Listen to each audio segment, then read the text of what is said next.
because this is something that people do get confused about, and maybe we're going too far ahead, but since someone asked about zeros, why not?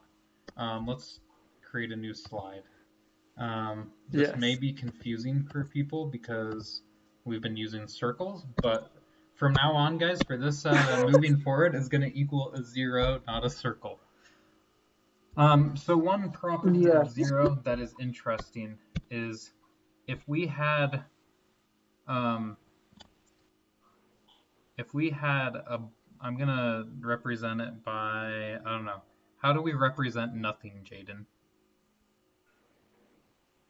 How do we want to represent nothing? I guess you can just do it as a 0, I guess. No, I'm doing a square, okay? And this square is empty, all right? So this is where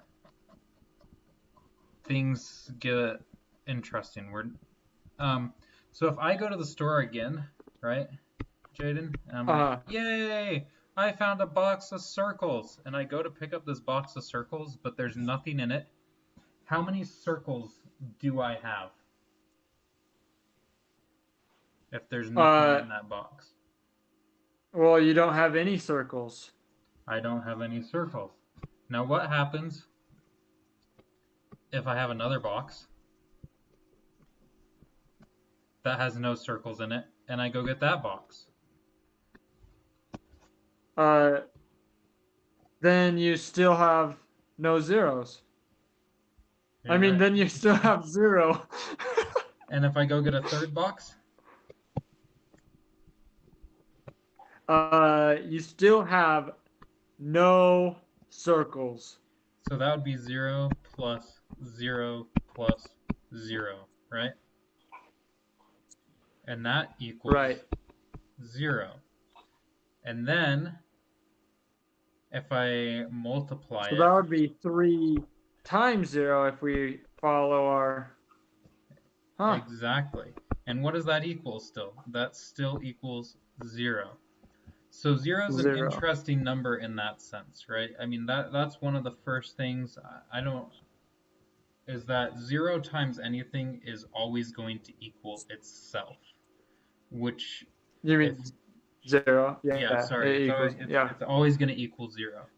And so that's a different property from any other number out there, right? That you multiply anything by another number, and it's going to equal something new. But with the case of 0, it's always going to equal 0. And since we talked about inverse operations, if you divide by this 3, right, it has the same property where it still equals 0. Right, because it's saying how many times does 3 go into 0? It goes into it 0 times. And then we've got one last question here that says, what is a natural or an unnatural number? What is an unnatural or natural number? Maybe I missed that part. Oh, yeah. You want to go back to the first slide, or do we just tell her? Let's go back to the first slide and we'll talk about it really quick.